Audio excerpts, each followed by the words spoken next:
نے موت و حیات کو پیدا کیا تاکہ تمہیں آزما سکے کہ تم میں سے کون بہتر عمل کرنے والا ہے۔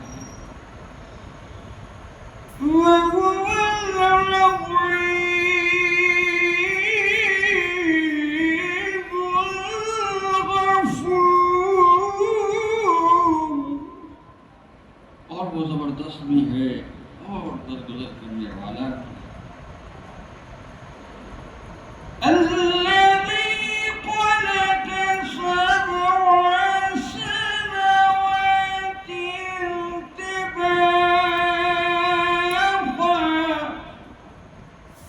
جس نے تہ بتہ 7 آسمان بنائے،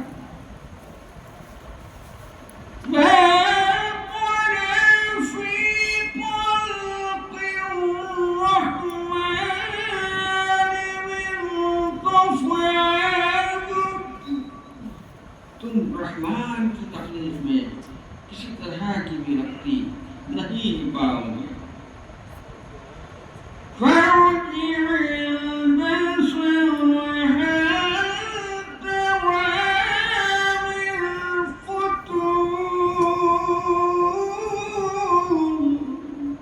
پھر واپس پلٹ کر دیکھو، کہیں کوئی خلا پاتے ہو۔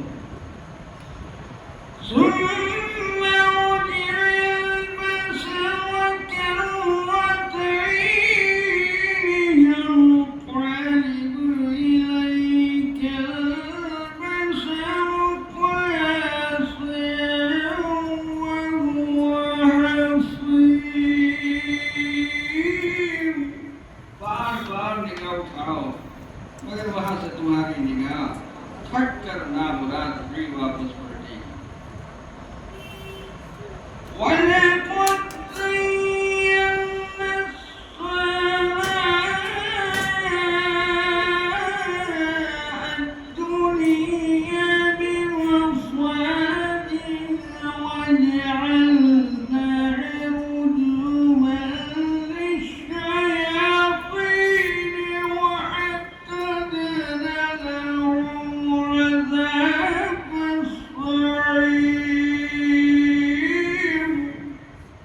ہم نے تمہارے خلیق کے آسمان کو عظیم الشان روشن جنابوں سے آراستہ کیا اور ان شیاطین کے مارنے و بھگانے کا ذریعہ قرار دیا۔ ان شیاطین کے لیے بھڑکتی ہوئی آگ اور عذاب ہے۔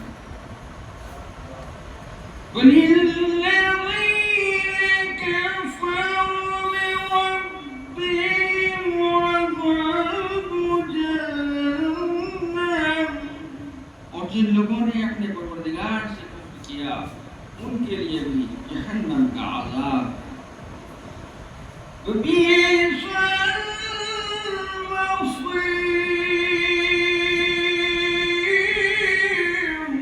اور یہ انتہائی برا ٹھکانہ ہے۔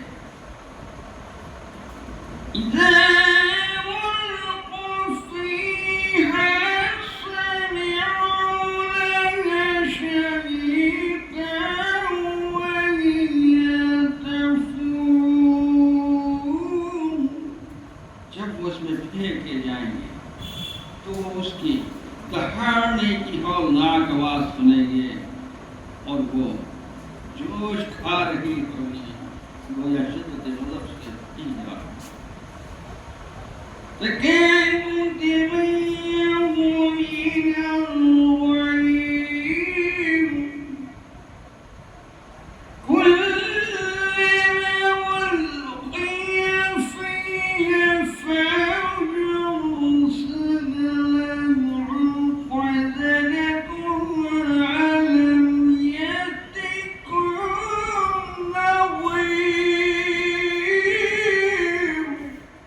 ہر مرتبہ جب بھی اس میں کوئی گروہ ڈالا جائے گا تو اس کے کارندے پوچھیں گے، کیا تمہارے پاس کوئی خبردار کرنے والا نہیں آیا؟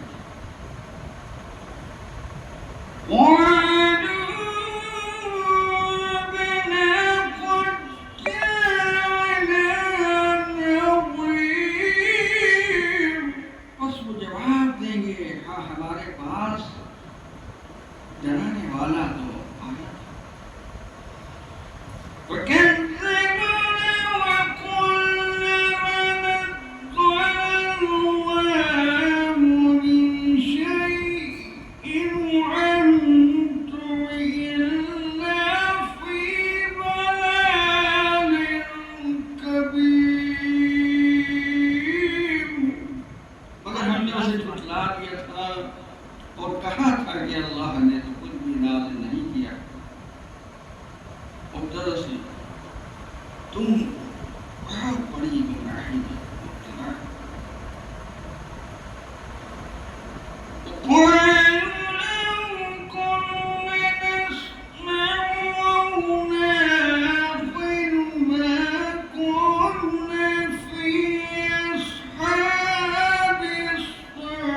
بات سنتے اور سمجھتے تو آج اس بھڑکتی ہوئی آگ کے سزاوار نہ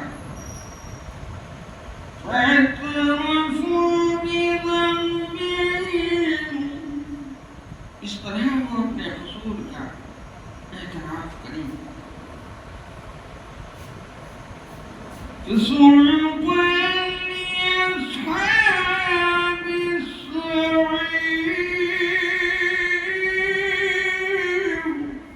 پس ان دو ذخیروں پر لعنت ہے.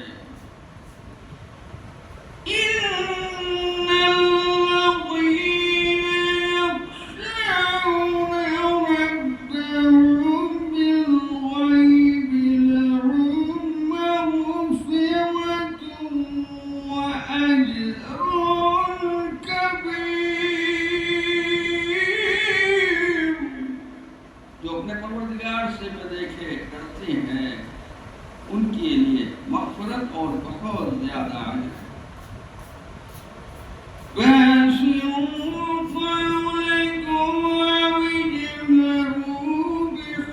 تم چپکے سے بولو یا زور سے.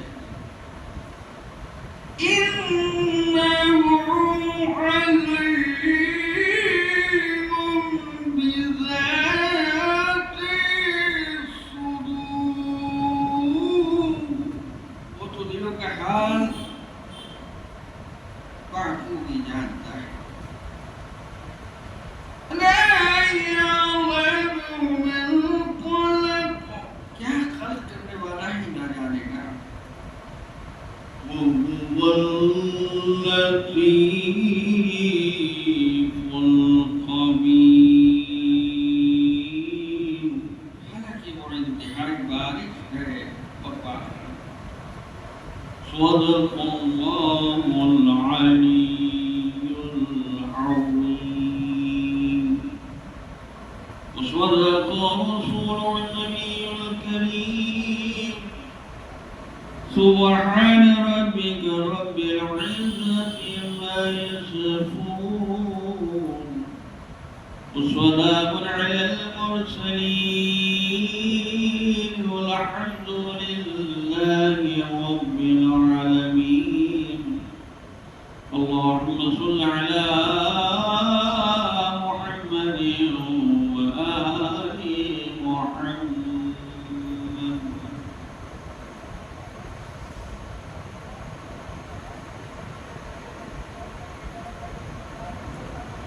حسین لخت دل بوتراب ہے کہ نہیں، سوارے دوش رسالت معاف ہے کہ نہیں. ارے زباں چوسائی ہو جس کو نبی نے بچپن میں، وہ شہر علم پیغمبر کا باپ ہے کہ نہیں. اور نبی جو چھوڑ گئے اپنے بعد دو چیزیں، ایک آل دوسرے حق کی کتاب ہے کہ نہیں. اگر چیال کو چھوڑا قرآن کو مان لیا، نتیجہ حشر میں اس کا خراب ہے کہ نہیں. اور باقی احترام مومنین، قیامت تک عزاداری رہے گی، فرات اشک غم جاری رہے گی. علم عباس کا جب تک رہے گا زمانے میں وفاداری رہے گی. اور چڑھائے جائیں گے پرچم پسہرے، پھلی پھولی یہ پھلواری رہے گی. اور جسے نفرت ہو دہشت گردیوں سے، اسے شے کی اذا پیاری رہے گی. اور محرم بات بھی ذہنوں میں فدوی، محرم کی ہی تیاری رہے گی.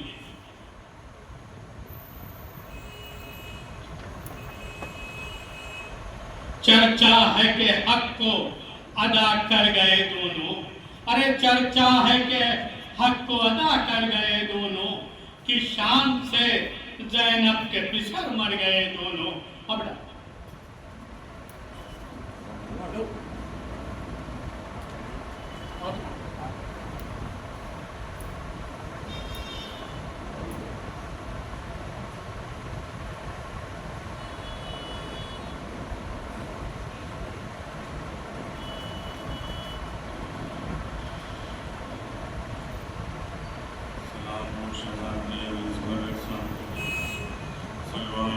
اللهم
عرش کھا کے گر پڑے دیکھا جو کو میرا نبی کے جمال کو مانو مولا ہمارے پاس ہے صدقے کا کاش نہیں جھولے سے دے دیا ہے بانو نے لال کو بانو کہاں تلاش شابیر لا رہے ہیں میدان سے دیکھیے اپنے ضعیف کانوں پہ 18 سال کو بانو کہاں تلاش بازار شام میں وہ اسیروں کا قافلہ عابد نہ بھول پائے کبھی اس خیال کو ایسا تو ظلم اور کسی پر ہوا نہیں برباد کس طرح کیا زہرا کے لال کو لیلا دعائیں کرتی رہی بعد کربلا یا رب جدا نہ کرنا کسی ماں کے لال کو شابیر اپنے راز پہ بلوا لیے گا ضرور تو پھر تو نکالتے دل سے ملال کو بانو کہاں تلاش کریں اپنے لال کو جنگل میں مار ڈالا ہے زہرا کے لال کو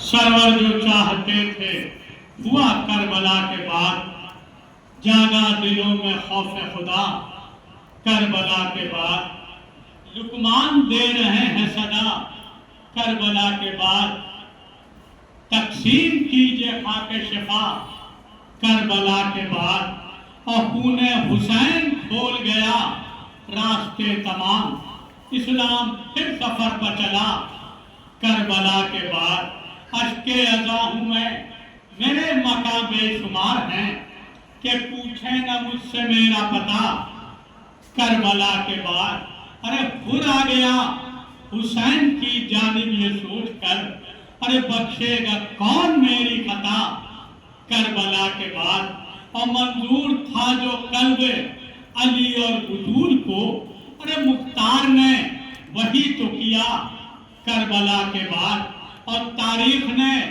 یزید کو ڈھونڈا بہت مگر زیر زمین بھی نہ ملا کربلا کے بعد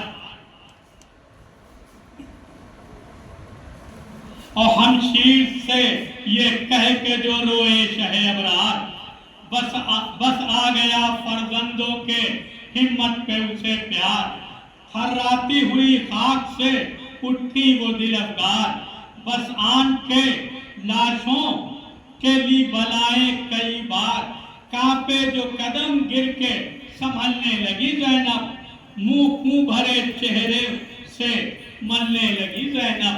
اب میں گزارش کروں گا ظفر بھائی سے کوئی تشریف لائے۔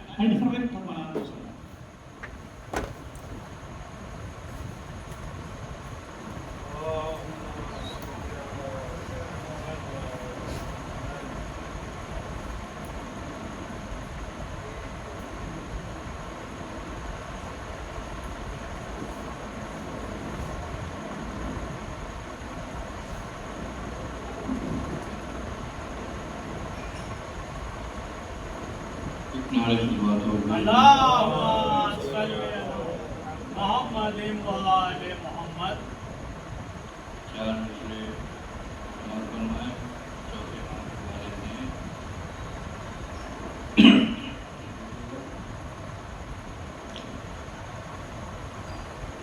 کہ زور باطل قید تھا سجاد کی زنجیر میں، زور باطل قید تھا سجاد کی زنجیر میں، اور ہر قدم دیکھا اضافہ دین کی توقیر میں، ہر قدم دیکھا اضافہ دین کی توقیر میں، اور رفتہ رفتہ ہو گیا رسوا زمانے میں یزید،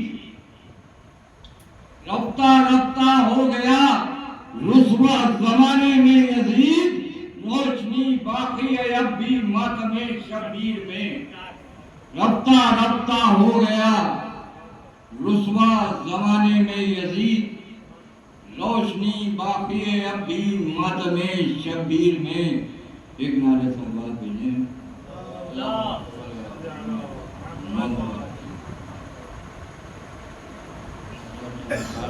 فرمائیں مولا علی کے حوالے سے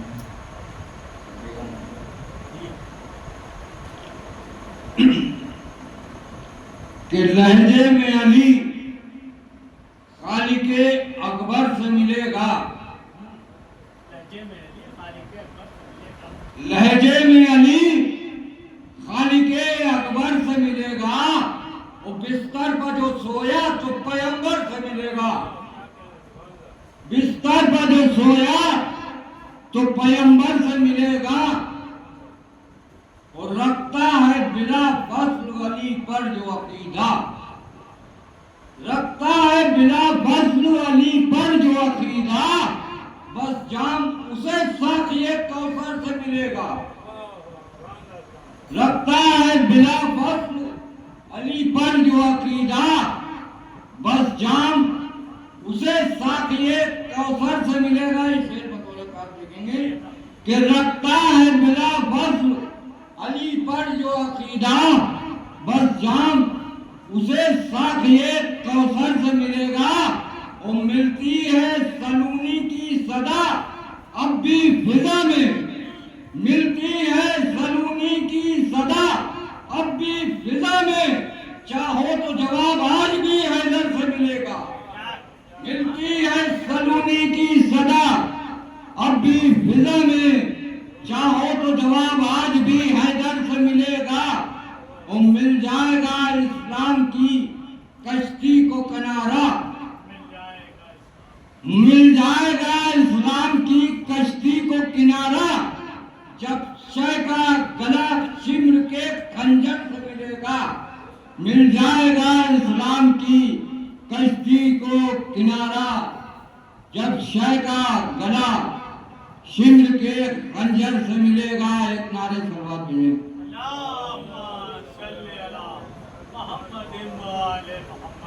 ایک نعرہ صلوات بہتر بھیجیں سے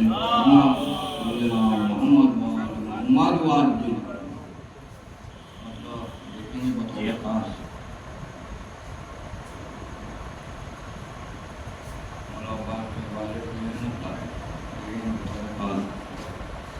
کہ بھر گئی مشق سکینہ کی صدا سے پہلے،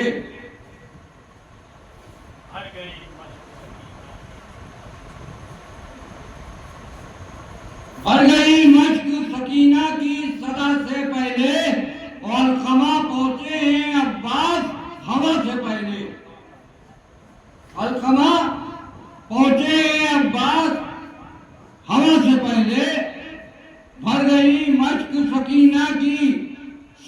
سے پہلے علقمہ پہنچے ہیں عباس، ہوا سے پہلے نعرے صلوات بھیجیں۔ اللہم صلی علی محمد و آل محمد۔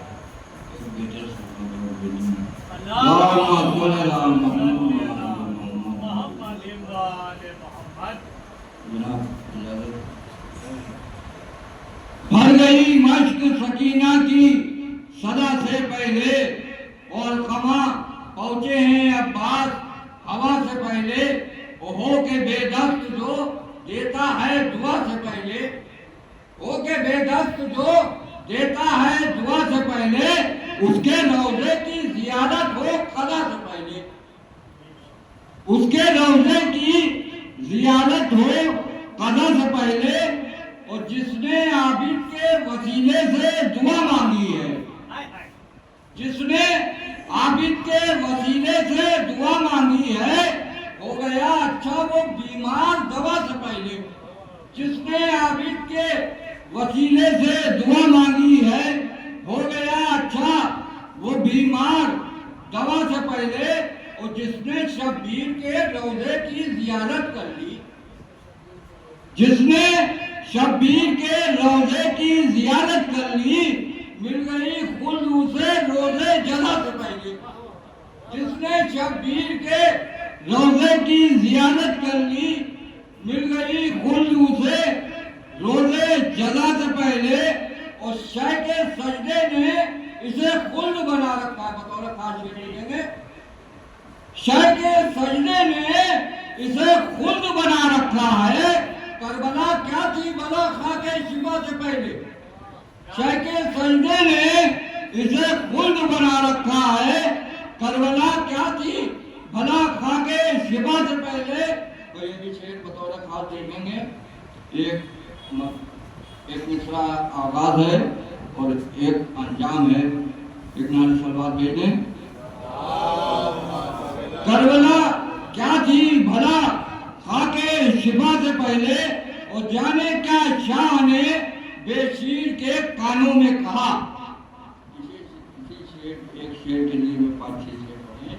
جانے کیا شاہ نے بے شیر کے کانوں میں کہا، جانے کیا شاہ نے بے شیر کے کانوں میں کہا، آ گیا گود میں حلمن کی صدا سے پہلے۔ جانے کیا شاہ نے بے شیر کے کانوں میں کہا، آ گیا گود میں حلمن کی صدا سے پہلے، اور اس کی چوکھٹ سے کبھی سر نہ اٹھائے گا ظفر، اس کی چوکھٹ سے کبھی سر نہ اٹھائے گا ظفر، بخش دیتا ہے خطائیں جو خطا سے پہلے، بخش دیتا ہے خطائیں جو خطا سے پہلے۔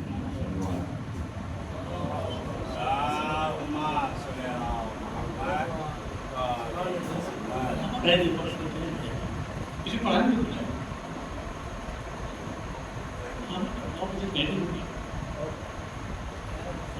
چلیے ابھی جلدی جائے تو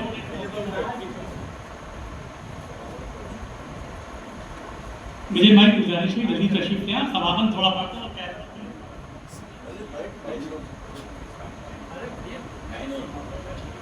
قابل احترام مومنین، تاریخ کے مناسبت سے 2 شعر سماعت فرمانے ہیں۔ مرزا صاحب کا میر انیس کا آج دن بھر اون محمد کا ماتم ہوا۔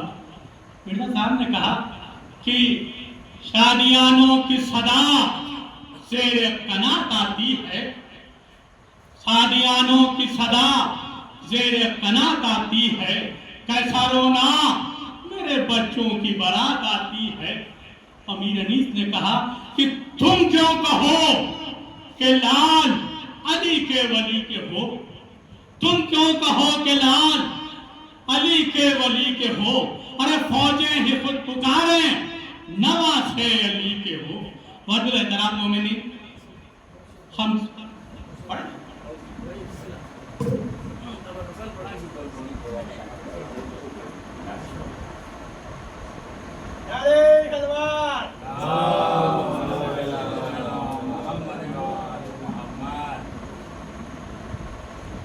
مولانا کی اصرار کہ سلام کے شعر سنیے کہ دل دل کو اگر آل نبی کی مہربانی چاہیے، دل کو اگر آل نبی کی مہربانی چاہیے، عیسیٰ کمار جیسی زندگانی چاہیے، دل کو اگر آل نبی کی مہربانی چاہیے، عیسیٰ کمار جیسی زندگانی چاہیے، اور ظالموں کے سامنے اسلام کی تبلیغ کو، ظالموں کے سامنے اسلام کی تبلیغ کو زینب و کلثوم کی سی حق بیانی چاہیے، ظالموں کے سامنے اسلام کی تبلیغ کو زینب و کلثوم کی سی حق بیانی چاہیے۔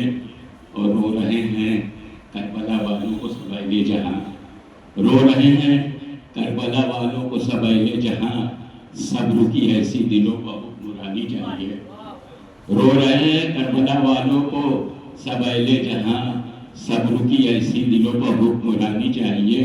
اور خود بخود خاص طور سے ملاحظہ کریں گے کہ خود بخود بھرائے دل پلکوں سے آنسو گر پڑے، خود بخود بھرائے دل پلکوں سے آنسو گر پڑے، شہ کے ماتم داروں ایسی نوحہ کھانی چاہیے، خود بخود بھرائے دل پلکوں سے آنسو گر پڑے، شہ کے ماتم داروں ایسی نوحہ کھانی چاہیے۔ اور دین کہتا ہے نجف سے مجھ کو قوت تو ملی، دین کہتا ہے نجف سے مجھ کو قوت تو ملی، کربلا سے اب حیات جاویدانی چاہیے، دین کہتا ہے نجف سے مجھ کو قوت تو ملی، کربلا سے اب حیات جاویدانی چاہیے۔ بولے عباس جری قاسم سے آئی ابن حسن، بولے عباس جری قاسم سے آئی ابن حسن، کوفیوں کو جنگ خیبر یاد آنی چاہیے، کوفیوں کو جنگ خیبر یاد آنی چاہیے۔ اور غیظ میں عباس یہ کہتے چلے سوئے فرات، غیظ میں عباس یہ کہتے چلے سوئے فرات، میں ہوں سقائے سکینہ مجھ کو پانی چاہیے، میں ہوں سقائے سکینہ مجھ کو پانی چاہیے۔ اور شاعری سے آپ پر شوکت بنانے کے لیے، شاعری سے آپ پر شوکت بنانے کے لیے اہل بیت مصطفیٰ کی مدح خوانی چاہیے، اہل بیت ایک نعرہ سلوات۔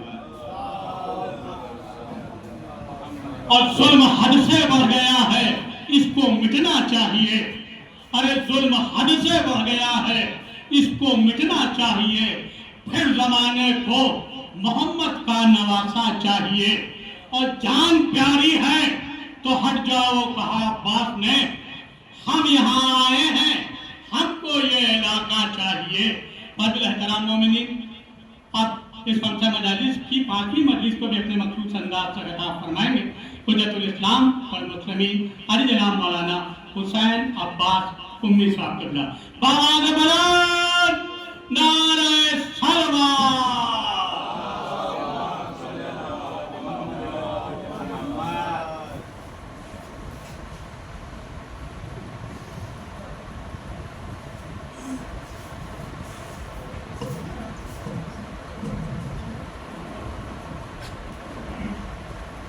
بآواز بلند نعرہ سلوات۔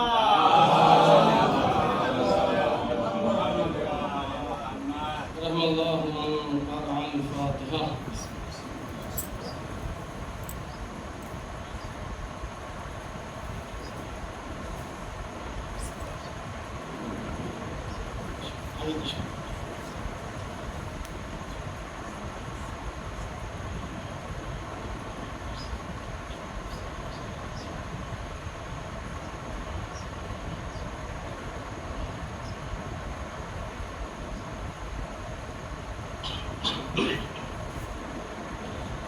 رب اشرح لي صدري ويسر لي امري واحلل عقدة من لساني يفقهوا قولي لا حول ولا قوة إلا بالله العلي العظيم أعوذ بالله من الشيطان الرجيم بسم الله الرحمن الرحيم الحمد لله الذي هدانا لهذا وما كنا لنهتدي لولا أن هدانا الله لقد جاءت رسل ربنا بالحق الصلاة والسلام والتحية والإكرام على أشرف الأنبياء والمرسلين أبي القاسم محمد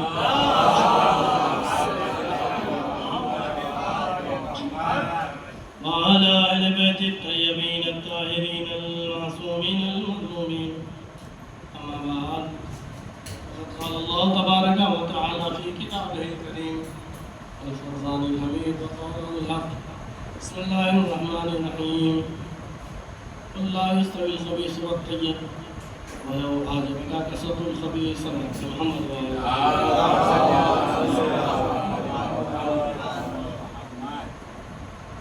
أزهر سيد الشهداء ماتم دادا حسین غریب اس خمس مجالس کی یہ پانچوں مجلس چھٹی مجلس ہے، تو اس لحاظ سے اجتماع میں تو یہ چھٹی مجلس ہے، اور آپ سے گفتگو خصوصاً جو ہو رہی ہے وہ اس عنوان پر ہو رہی ہے کہ کون سے اوصاف اور کون سے کمالات اصحاب کربلا میں تھے، کون سی صفتیں تھیں، کون سی کوالٹی تھی جو انہوں نے اپنے اندر پیدا کی، جس کی وجہ سے وہ افراد شہدائے کربلا میں شامل ہوئے اور ان کو وہ منزل ملی۔ ان کمالات میں سب سے پہلے ہم نے ذکر کیا صفت ولایت، کہ وہ ولایت کے قائل تھے اور ولایت سے متمسک تھے۔ دوسری صفت جو ہم نے کل ذکر کی وہ ہر ظلم کے خلاف انہوں نے سر بلند کیا، کبھی بھی مظلوم کی آواز پر خاموش نہ کرنا بیک تھا، ان کی روح، ان کا دل زندہ تھا، قلب میں حرارت تھی، اس وجہ سے انہوں نے لبیک کہا۔ آج ایک تیسری صفت اور تیسری کوالٹی اور تیسری فضیلت جس چیز کو انہوں نے اختیار کیا، انتخاب کیا، ان کے پاس چوائس تھی، انتخاب کا راستہ تھا، لیکن انہوں نے اس چیز کو انتخاب کیا جس چیز کو ان کے مولا نے انتخاب کیا تھا۔ اور تیسری صفت کیا ہے؟ وہ عزت ہے، عزت نفس۔ امام حسین علیہ السلام نے مدینہ سے نکلتے ہوئے یہی تو کہا تھا، مکہ کے مقامات کو یہی تو کہا تھا کہ ہم عزت کی موت کو ذلت کی زندگی پر ترجیح دیتے ہیں، ہمیں عزت کی موت بہتر ہے اس ذلت کی زندگی سے جس میں ذلت اور رسوائی ہو، اور حیات من الذلہ مولا حسین کا جملہ ہے۔ اور اسی روش پر مولا کے چاہنے والے بھی چلے، انہوں نے عزت کی موت کو اختیار کیا، ذلت کی زندگی پر ترجیح دی، یعنی ذلت کی زندگی پر ایسی موت جو عزت والی تھی اس کو جو ہے ترجیح دیا۔ آج موضوع بحث اور گفتگو ہے یہ تیسری صفت، تیسری کوالٹی، عزت نفس، یعنی عزت اور ذلت۔ عزت کے مقابلے میں جو لفظ آتا ہے وہ ذلت کا آتا ہے۔ اگرچہ ہمارے معاشرے میں عزت اور ذلت کا ایک سامراجی پروپیگنڈا بھی، ہم اس عزت اور ذلت کے تقسیم میں کہیں نہ کہیں مسٹیک اور غلطی کر جاتے ہیں۔ ہم نے عزتوں کو مخصوص کر دیا ہے پیسے والوں کو، دولت والوں کو، اقتدار والوں کو۔ جو اقتدار والا ہے، جو دولت والا ہے، جو صاحب ثروت ہے، جو سید صاحب ہیں، چودھری صاحب ہیں، یہ صاحب عزت ہے، اور جو غریب ہے، جو مظلوم ہے، جو بے کس ہے، یاسرا ہے، وہ عزت والا نہیں ہے۔ یہ تقسیم خاص طور پہ یہ فکر ہمارے اندر ڈالی گئی، یہ فکر شیعت کی نہیں ہے، یہ فکر حقانیت کی نہیں ہے۔ حقانیت کی کیا فکر ہے؟ حقانیت کی فکر یہ ہے کہ صاحب عزت وہ ہے جو خدا کی راہ پر چلے، صاحب کرامت وہ ہے جو خدائی ہو، اور قرآن بھی یہی کہتا ہے، من کان یرید العزت، جو کوئی ارادہ کرتا ہے کہ اس کو عزت ملے، فللہ العزت جمیعا، تو یہ جان لو تمام عزت خدا کے پاس ہے، تمام کمالات خدا کے پاس ہے۔ جو جتنا خدا کا قریب ہوتا جائے گا وہ اتنا باکمال ہوتا جائے گا، وہ اتنا باعزت ہوتا جائے گا، وہ اتنا باشرف ہوتا جائے گا۔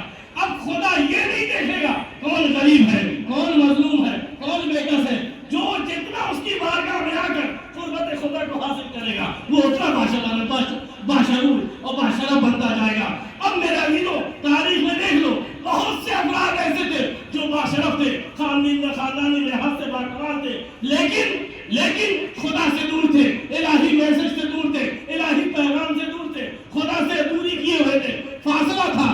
بھائی شرف اور کمال میں ابو جہل بہت غریب تھے رسول اللہ کے، لیکن اس کے نصیب میں وہ عزت، وہ کرامت نہیں ملی جو نصیب میں مسلمان، ایک ایسا مسلمان جو دور کا مسلمان ہے لیکن سلمان بن کر اتنا قریب ہوا، اتنا باکمال ہوا کہ رسول اللہ نے کہا سلمان تم مسلمانوں میں سے نہیں ہے، سلمان ہم اہل بیت میں سے ہے۔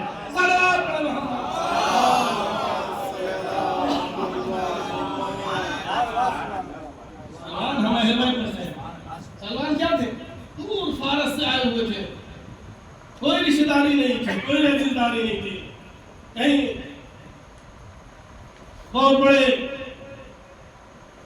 قبیلے سے تعلق رکھنے والے نہیں تھے، ایک سادہ سا انسان، لیکن اپنے آپ کو اتنا باکمال بنایا، اپنے آپ کو اتنا باشرف بنایا، اتنی قربت خدا سے کی کہ اللہ نے ان کو وہ کمال بخشا کہ 10ویں درجے پر جا کے سلمان تھا۔ اس سے اوپر بھی جو درجہ تھا کوئی اور درجہ نہیں تھا، وہ امیر کائنات تھا، کل ایمان۔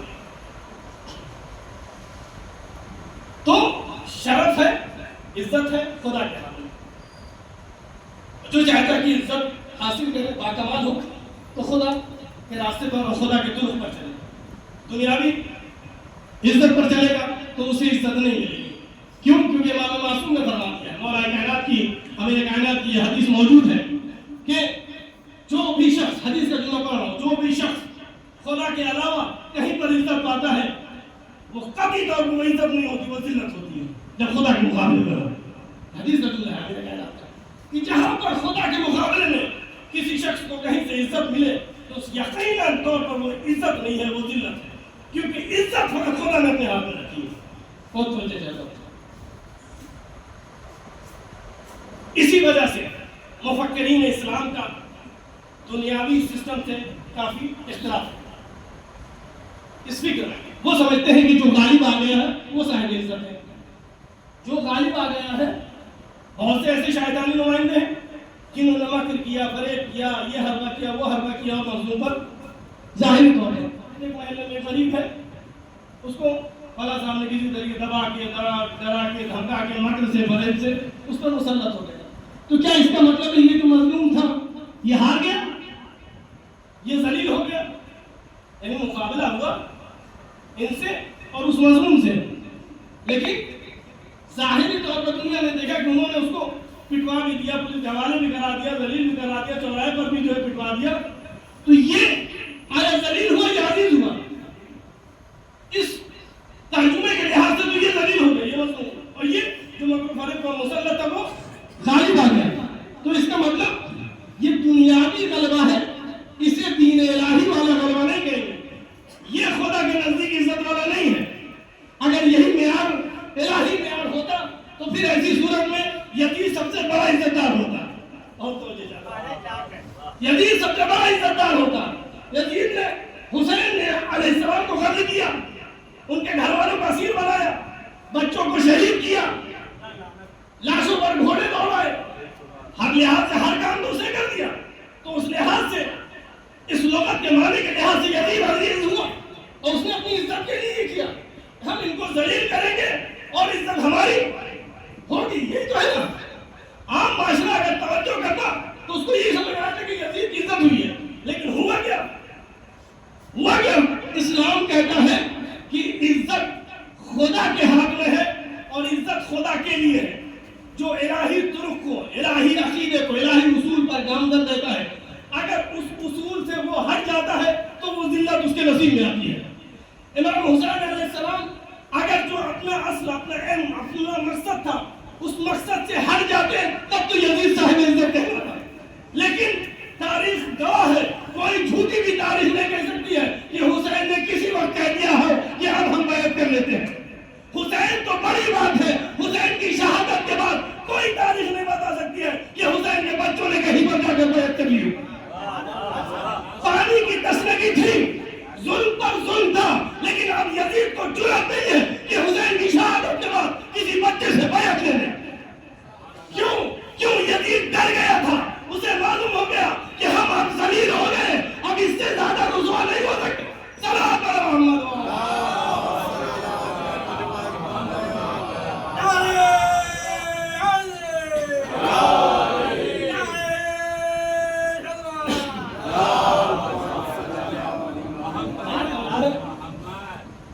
یزید بیعت لے سکتا تھا، اب تو جناب عباس بھی نہیں ہے، امام حسین علیہ السلام بھی نہیں ہے، لیکن نہیں لے پائے. لیکن ہماری اصل بحث یہ نہیں ہے.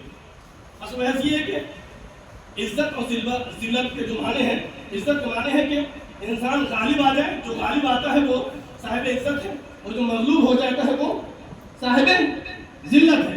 لیکن غالب اور مغلوب ہونا حقیقی غالبیت، یہ نہیں مجازی نہیں. ظاہراً دیکھ کر غلبیت کو آپ نے کہہ سکتے کامیاب ہو گیا، صاحب عزت ہو گیا. ایسے تو بہت سے بادشاہ کامیاب ہوئے، لیکن ان کو دنیا نے کہا نہیں یہ ناکام ہے، یہ فیلئر ہے کہ نہیں؟ ایسا ہی ہے کہ نہیں؟ یعنی دنیا فیصلہ کرے کہ واقعی وہ کامیاب ہوا یا نہیں ہوا. کیوں یزید کو فیلئر ثابت کیا؟ کیونکہ یزید کا مقصد یہ تھا کہ دین کو ختم کرے، اور حسین ابن علی کے ساتھ جو افراد تھے وہ جس ایم اور مقصد پر چل رہے تھے اس مقصد کو چھوڑ دیں، اس مقصد کو ترک کر دیں. اگر حسین اور حسین کے چاہنے والے، امام کے چاہنے والے کوئی بھی ادھر کا ادھر آ جاتا تو یزید صاحب عزت ہو جاتا، یزید کامیاب ہو جاتا. کیوں؟ کیونکہ حسین والے حق پر تھے. کوئی بھی حق کو چھوڑ دیتا، خدا کو چھوڑ دیتا، تب تو ہم کہتے ہیں یزید کامیاب ہو گیا، صاحب عزت ہو گیا. لیکن کوئی جھوٹی تاریخ نہیں بتاتی ہے کہ کوئی بھی حسین کا چاہنے والا ادھر کا ادھر آیا ہو. لیکن ہر تاریخوں نے بیان کیا ہے ادھر سے 54 و 52 لوگ ادھر آئے ہیں. صلوات علی محمد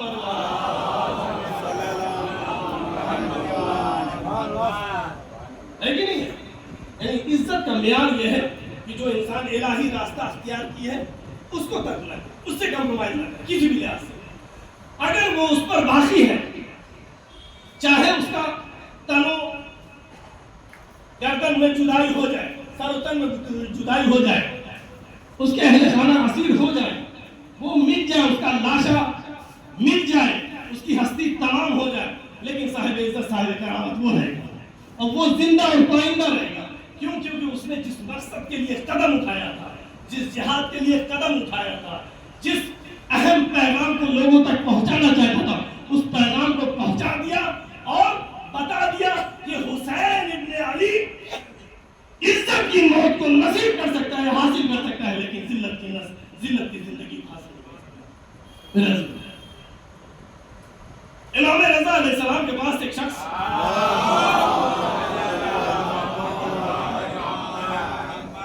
کیوں ابھی تک ہم صاحب عزت ہیں؟ کبھی سوچا آپ نے کس چیز نے ہمیں ابھی تک صاحب کرامت اور صاحب فضیلت بنایا ہے دوسری قوموں میں؟ کیوں ہم صاحب عزت ہیں؟ کس چیز نے ہمیں صاحب عزت بنایا ہے؟ شہدائے کربلا کو صاحب عزت بنایا، امام حسین کے ساتھ تھے. ہم کیسے صاحب عزت ہیں؟ کس چیز نے ہمیں صاحب عزت اور صاحب وقار بنایا؟ حدیث رسول ہے اِنَّا لِقَتْلِ الْحُسَيْنِ حرارتاً فی قلوب المؤمنین لا تبرد ابدا، کہ بے شک قتل حسین ایک ایسی حرارت ہے جو کبھی خاموش ہونے والی نہیں ہے. حدیث ہے نا، آپ نے سنی ہوئی، بارہا سنی ہوگی تاکدین سے علماء سے کہ بے شک قتل حسین ایک ایسی حرارت ہے جو کبھی خاموش ہونے والی نہیں ہے. وہ ہمیشہ جو ہے مومنین کے دلوں میں روشن رہے گی اور ان کو ہر ظالم کے مقابلے میں آباد رکھے گی. یہی ہے نا ترجمہ اسلام.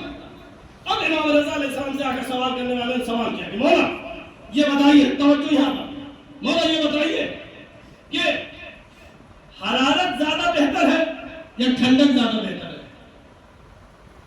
مولا نے سوال ٹھنڈک اور گرمی اس کے بارے میں نہیں کیا ہے. مولا سے جو سوال کر رہا ہے سوال یہ کر رہا ہے کہ مولا یہ بتائیے حرارت بہتر ہے یا ٹھنڈک بہتر ہے؟ آپ ٹھنڈک سے مراد جو ہے جاڑا مت لیجیے گا. مولا سے سوال کرنے والا کہہ رہا ہے کہ انسان کے لیے حرارت بہتر ہے، اس میں گرم جوشی زندگی حیات، اس کی جو یہ زندگی ہے اس میں حرارت بہتر ہے یا اس کا سرد مزاج ٹھنڈا ہو جانا؟ مولا نے کیا فرمایا؟ مولا نے فرمایا انسان کے لیے حرارت بہتر ہے. قربان ہو جائے مولا کی اس حکمت و اس جواب پر. مولا کیوں حرارت آپ نے کہا حرارت جو ہے زندگی کی علامت ہے. حرارت زندگی کی علامت ہے. جسم جب ٹھنڈا ہو جاتا ہے تو اسے پھر کوئی بھی باشعور انسان زندہ نہیں کہتا، مردہ. جتنے بھی کائنات میں جسم ٹھنڈے ہو گئے انہیں پھر کوئی زندہ نہیں کہتا، مردہ کہتا ہے کہ آج جسم ٹھنڈا ہو گیا ہے، ڈاکٹر نے کلیئر کر دیا ہے کہ یہ ختم ہو گیا۔ تو جسم، ظاہری جسم جب ٹھنڈا ہو جاتا ہے تو اسے ہم مردہ کہتے ہیں۔ جب قوم کا دل مردہ ہو جائے، قوم سرد ہو جائے تو وہ قوم بھی مردہ ہو جاتی ہے، اور جب قوم مردہ ہو جاتی ہے تو ان کا وجود مٹ جاتا ہے۔ وہ قومیں کل بھی زندہ تھی، آج بھی زندہ ہے اور کل بھی زندہ رہیں گی، جن کے دل اور جن کے رگوں میں حرارت حسین نے وہ تپش پیدا کی ہے کہ جب بھی مظلوم اور ظالم کا مقابلہ ہوتا ہے تو وہ کربلا کی یاد میں مظلوم کے ساتھ کھڑے ہوتے ہیں، ظالم کے مقابلے میں کھڑے ہوتے ہیں۔ صلوات علی محمد۔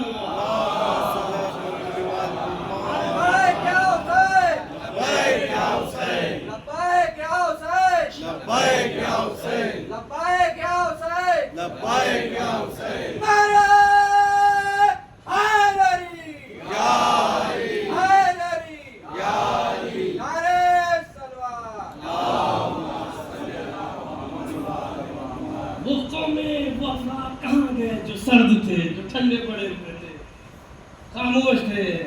ہمیں کیا مطلب ہے حسین اور یزید میں جنگ ہو رہی ہے، ٹھنڈے تھے۔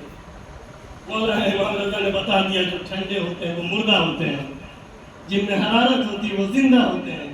حرارت معلوم ہوا زندگی کی علامت ہے، ٹھنڈک جو ہے وہ موت کی علامت ہے، اور مردہ کبھی بھی زندہ کے برابر نہیں ہوتا ہے۔ زندے کا مقام بلند ہوتا ہے، مردے کا مقام پست ہو جاتا ہے۔ اور میرے عزیزوں، ہمارے ہاں موت کا تصور ہی نہیں، ہمارے ہاں کوئی مرتا ہی نہیں۔ آپ کہیں مولانا یہ کہاں سے آپ فلسفہ لے کر آئے؟ میں کہوں گا کہ جب ہمارے یہاں غسل دیا جاتا ہے، کفن دیا جاتا ہے، اس کے بعد کچھ پڑھا جاتا ہے، کہتے ہیں کہ کیا تم نے جو وعدہ کیا تھا وہ تمہیں یاد ہے؟ یہی تو کہتے ہیں، زندہ تکرار کرتے ہیں نا کہ جو تم نے جب قبر میں لے جاتے ہیں تو کہتے ہیں حالانکہ کیا تم کو وہ چیز یاد ہے جو تم نے وعدہ وعید کیا تھا؟ کیا وعدہ وعید کیا تھا؟ کہا جو تم نے رسالت کی گواہی دی تھی، جو توحید کی گواہی دی تھی، جو ولایت کی گواہی دی تھی، ان سب کو تکرار کرا رہا ہے، سمجھا رہا ہے کہ سمجھو۔ یہ کس کو سمجھا رہا ہے؟ یہ ظاہراً تو ختم ہو گیا ہے، یہ ختم نہیں ہوا ہے، یہ سمجھ رہا ہے۔ جہاں پر سمجھ ہوتی ہے وہاں پر حیات ہوتی ہے۔ کوئی مردے کو سمجھاتا ہے، عالم دین قبر پر بیٹھا ہوا سمجھا رہا ہے کہ جو تم نے وعدہ وعید کیا تھا آج وہ یاد ہے، آج تمہیں شہادت اور گواہی خدا کی دینی ہے، رسول کی دینی ہے۔ معلوم یہ ہوا حسین کے چاہنے والا کبھی مردہ نہیں ہوتا، زندہ ہوتا ہے۔ زندگی کی علامت ہے حرارت، زندگی کی علامت ہے حرارت، مردگی کی علامت ہے ٹھنڈک۔ اب میرے عزیزوں، وہ قومیں جو سمجھ رہی تھی کہ ہم شیعوں کو ختم کر دیں گے، شیعوں کو تمام کر دیں گے، 1400 صدیاں گزر گئی، ہمیں ختم کرنے والے خود قبروں میں دفن ہو گئے، لیکن حسین اور علی کے چاہنے والے آج بھی زندہ ہے۔ کیوں زندہ ہے؟ اس وجہ سے زندہ ہے کہ ان کے خون میں وہ حرارت موجود ہے جو حسین ابن علی نے کربلا میں انہیں عطا کی تھی۔ صلوات علی محمد۔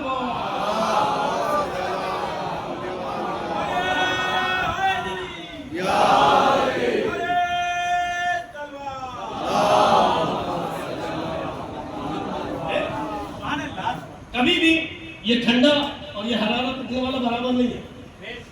کبھی بھی مردہ زندے کے مقابلے میں وہ منزلت اور کمال نہیں رکھتا ہے۔ اسی وجہ سے حدیث میں آیا ہے کہ من مات علی حب آل محمد مات شہیدہ، تو ان کے محبت میں مرتا وہ شہید ہوتا ہے، اور شہید جاویدہ ہوتا ہے، اس کو رزق روزی پہنچتی ہے، اسے اللہ کی طرف سے رحمتیں ملتی ہیں۔ مردہ زندے کے مقابلے میں قیمت نہیں رکھتا ہے۔ آپ حضرات بہرحال مارکیٹ جاتے ہوں گے، دکانوں پہ جا کر ایک چھوٹی سی بچوں کے لیے یہ مثال دے رہا ہوں تاکہ ان کے لیے اور یہ چیز واضح ہو جائے، کہیں پر جواب دینا ہو، کیونکہ جواب ہمارے بچے ہی دیتے ہیں، جن کے بڑے بڑے ملا جواب نہیں دے پاتے ان سے بہتر ہمارے یہاں کے بچے جواب دے دیتے ہیں، اور وہ بھی ان 10 دنوں کی برکت ہوتی ہے، یہ عشر محرم کی برکت ہوتی ہے۔ ان 10 دنوں میں اتنا علم حاصل ہو جاتا ہے، اتنا تبرک سے وہ علم آ جاتا ہے، وہ بابرکت علم حاصل ہو جاتا ہے، جو سال پر پھر ضرورت نہیں ہے کہ ہمارے یہاں کسی مولانا کے پاس جائے، مفتی کے پاس جائے، فلاں سے پوچھے، نہیں، یہ فرشی عطا اتنا عطا کر دیتی ہے کہ وہ سال سامنے دے لیتے ہیں. بچوں کے لیے ایک مثال دیتا ہوں. مارکیٹ میں دکانوں پہ جاتے ہیں, 2 مچھلیاں رکھی رہتی ہیں, 2 مچھلیاں رکھی رہتی ہیں. ایک زندہ رہتی ہے جو اپنی زندگی کا نمائش دیتی ہے, اور ایک مردہ رہتی ہے. جب آپ وہاں پر جاتے ہیں خریدنے کے لیے تو اس دکان والے سے پوچھتے ہیں کہ اس کی قیمت کیا ہے. مثال کے طور پر اس کی قیمت اس نے 200 روپے بتائی. یہ کتنے میں ہے؟ کہا یہ 100 روپے میں.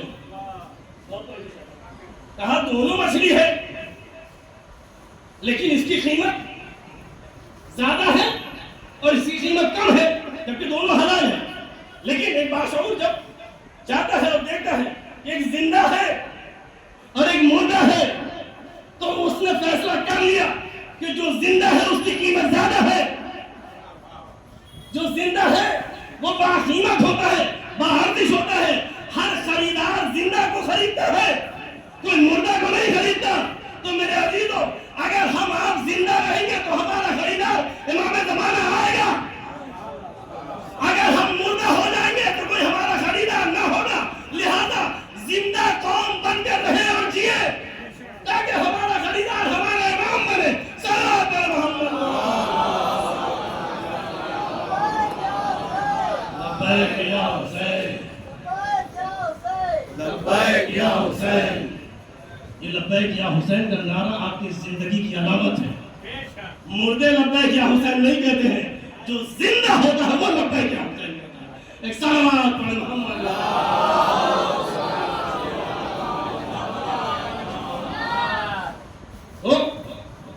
زندگی کی علامت ہے حرارت, اور وہ حرارت اصحاب کربلا کو باشرف با کرامت بنائی ہوتی, صاحب عزت بنائی ہوتی. عزت فقط اس کے لیے ہے جو خدا سے اور توحید سے وابستہ ہے. جو توحید سے ہٹ کر کہیں اور پر جاتا ہے پھر وہ باشرف نہیں ہوتا, با کرامت نہیں ہوتا, صاحب عزت نہیں ہوتا. عزت خدا نے اپنے اولیاء کو دی ہے, اپنے اوصیاء کو دی ہے. ظاہراً ظالم سمجھتا ہے کہ ہم نے ان کو ذلیل کر لیا, رسوا کر لیا اور ہم باشرف بن گئے, باکمال بن گئے. امام موسیٰ کاظم علیہ السلام کے دور میں بھی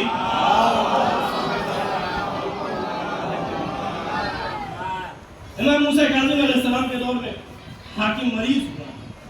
دیکھیں کس طریقے سے انسان صاحب عزت ہوتا ہے, صاحب کرامت ہوتا ہے, تو اس سے ضرورت نہیں ہے کہ 10 آدمی جا کر اس کی تعریفیں کریں, تمجیدیں کریں. اس کے لیے خدا ہی کافی ہوتا ہے. اور ایسی جگہ سے اس کی عزت اور شہرت ہوتی ہے جہاں سے وہ شان و گمان بھی نہیں کر سکتا. اور لمحوں میں ہوتی ہے, صدیاں نہیں لگتی, لمحوں میں عزت بنتی ہے, لمحوں میں بادشاہ بنتا ہے, لمحوں میں باکمال بنتا ہے. اگر میری بات غلط ہے تو کربلا میں دیکھ لیجیے, لمحوں میں عرش سے فرش پر ہو گیا, لمحوں میں حر علیہ السلام بنا تھا, لمحوں میں بے کمال سے باکمال ہوا تھا. ہوا تھا نہیں ایسے ہی. تو اب اگر لمحوں میں بادشاہ بننا چاہتے ہیں تو خدا والے بیت سے وابستہ ہو. جناب موسیٰ کاظم علیہ السلام کو ایک شخص نے آ کر خبر دی کہ مولا حاکم مریض ہے اور اس کو مرض میں شفا نہیں ہو رہی ہے. اطباء نے جواب دے دیا, طبیبوں نے جواب دے دیا ہے اور کچھ ہی لمحوں کا مہمان ختم ہونے والا ہے. آپ سے درخواست ایک نظر کر لیجئے, شاید حیات مل جائے, مرنے کو بچ جائے, شاید جو ہے ہلاکت سے بچ جائے. میں کہوں گا جب بھی حاکم ہلاک ہونے والا رہا ہے تب تک انہیں کے پاس آیا ہے. ہم سب کچھ تو نہیں پڑھیں گے نا, کچھ تو آپ بھی جواب دیں گے نا. بڑا خاموش ہے, ایسے خاموشی سے سنیں گے تو وہ بات نہیں سمجھ جائے گی. جب بھی ہلاکت کا معاملہ آیا ہے تو ذرا اہل بیت پہ آئے, یہ ہلاکت سے بچا لیے, ہلاکت سے بچا لیے. اور اتنے کریم تھے کہ بچاتے جا رہے, بچاتے جا رہے, بچاتے جا رہے. ایک صلوات پڑھ محمد.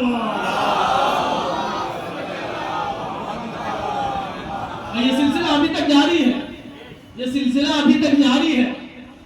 نہیں یقین دیکھ لیے فلسطین میں ایک تنہا ایران کھڑا ہے, ایک تنہا ایران کھڑا ہے جو ہلاکت سے بچا رہا ہے, جو مظلوم کے ساتھ کھڑا ہوا ہے.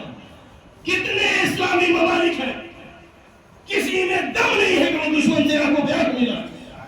ایک تنہا ایران کھڑا ہوا ہے جو مقابلہ کر رہا ہے. کیوں؟ کس طاقت نے ایران کو ایران بنایا ہے؟ وہ طاقت ہے ولایت کی, وہ طاقت ہے فقاہت کی, وہ طاقت ہے مرجعیت کی. یہ مرجعیت وہی سلسلہ ہے جو حسین ابن علی سے چلتا ہوا, حبیب بن مظاہر سے ہوتا ہوا, اصحاب